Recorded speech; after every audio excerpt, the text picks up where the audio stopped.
I can't believe I'm finally saying these words, but China is open. So happy. Hi, my name is Megan. If you're new here, I have been an ESL teacher in southern China for the past 10 years. And today I want to tell you a little bit about what it's like to get a job in China and what you need if that's something you're interested in.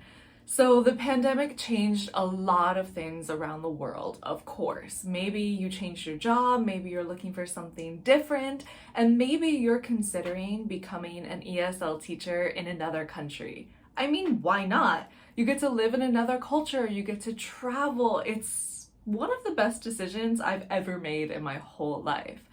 And now that China has opened, after 3 years of having the borders closed, it's now an option for you to be a foreign teacher in China. So if that's something you're interested in, what do you need? What should you be looking at? And how do you make it happen? So first, let me tell you some of the things that you're going to legally need in order to become an ESL teacher in China. Then let me share some of my tips or advice or things that you should consider to make sure that China is the right choice for you. So first, let me tell you what you need to become a legal teacher in China. And I emphasize legal because there might be some schools or some agencies that are a little bit unclear about their process for hiring or their process for getting a visa. So let me tell you the legal ways. That way you know for sure what you need to become a legal teacher. So if you want to become an ESL teacher in China legally, you will need 4 things. Number 1, you'll need a bachelor's degree. So you need a 4-year degree from a college or a university. The degree can be in anything though. It doesn't have to be connected to English or connected to education in any way, but you do need a 4-year bachelor's degree. The second thing that you will need is you need a passport from a country whose national language is English. So you need to have a passport from a country like the US, Canada, Australia, Ireland, some place where the national language is English. They don't care as much about your English ability, but they care that the passport is from a native English-speaking country. The third thing that you'll need is a TEFL certificate. That's TEFL. And it might sound a little bit complicated, but it's super easy to get. There are tons of companies that will give you a TEFL certificate online, or you can also go for in-person classes. It didn't take me very long to get mine at all. It just takes a few days, a few weeks, a few months to get your certificate. And TEFL certificates are counted by hour. So you might have a 60-hour TEFL certificate or a 120-hour TEFL certificate. My advice is to get a 120 TEFL certificate. In China, that's what a lot of schools and companies prefer. Anything higher than a 120 hour is not really that necessary. It's not going to make that big of a difference, but having an only 60-hour TEFL certificate could put you at a slight disadvantage. So my advice is to get a 120-hour TEFL certificate. And the fourth thing that you will need is a clear criminal background check from your own country. Basically, China just wants to make sure that they don't have criminals coming in and teaching English to children, which, makes sense. So you just have to apply for that criminal background check in your own country and then have that document ready to show. So basically, if you want to become a legal working English teacher in China, you just need a 4-year bachelor degree. You need a passport from a country whose native language is English. You need a TEFL certificate, and then you need that clear background check. Now, let me give a little caveat here. When I say China, I am talking about the mainland of China. China has many different special zones, and we won't get into the politics of all of that. But if you're looking at schools in places like Hong Kong or Macau or Taiwan, these rules are different. So I don't have experience teaching in any of those areas. I just have experience in the mainland of China. So what I'm saying is about the mainland of China. Now, what should you consider before choosing China as the country that you want to live in and you want to teach in? There are a lot of different things to consider, especially when comparing China to other countries. Generally, China's a pretty easy country to go to. It's not the easiest, but it's also not the most difficult in regards to qualifications. From what I've heard talking with other people who have lived in other countries and taught in other countries, China has a pretty low level of requirements compared to some other countries. For example, even in Asia, some schools in Korea and Japan have higher requirements than in China. Now we know what you need to actually get a legal working visa in China. What about the whole process? How would you actually get to China? How do you actually find a job? So you can do this in one of two ways. You could just directly apply to a few different schools or companies, or you could hire an agency to help you out. And the agency can talk to many different schools for you and help set up an interview.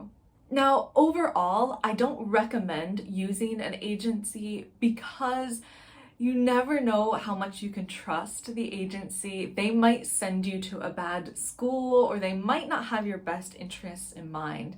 In my opinion, I found it's much better to directly apply. So just go online and Google different jobs in different cities in China, or even search something as general as schools in this city or jobs in China, and try to find a direct school to apply to. Of course, you consider the age level that you want to teach as well. Do you want to teach children or middle school or high school or college? The lower the student's age, generally the easier it is to get into those schools and apply. Generally, the higher up the education goes, the more requirements that they have and the fewer opportunities that are available. So my advice would just be to go online, find some schools that you're interested in, and also start looking into the cities as well. One benefit about choosing China as the country where you want to live and work and teach is that the country is just so incredibly large. There are so many cities to choose from that you can really find a city that matches the pay that you want, or the lifestyle that you want, or the climate that you want. Whereas in smaller countries like Korea or Japan, you might be a little bit more limited just because the countries are a little bit smaller. So I would start looking into different cities and see which cities are interesting to you, which ones seem to have the right kind of vibe. When foreigners first come to China, they often will choose larger cities. There are more job opportunities, there's a larger expat community, and it's just generally easier to go to those big cities like Beijing, Shanghai, Guangzhou, Shenzhen. These are the top 4 cities in China in regards to size, but there are a lot of middle tier cities that are really popular as well. Chengdu is a really popular destination for foreign teachers, and Hangzhou is another great choice as well. But I would just take a little bit of time, read a few articles on Google to see if that city matches your style. And if you like, I could make an entire video breaking down some of the most popular cities in China and giving you an idea of what maybe the weather is like, or the food is like, or the lifestyle there. So now that you know what you need to become a legal teacher, and you've started maybe looking at different schools or different areas you want to live in, I want to end out this video talking a little bit about my advice about working in China, or my ideas about what it's like to be a foreign teacher in China in 2023.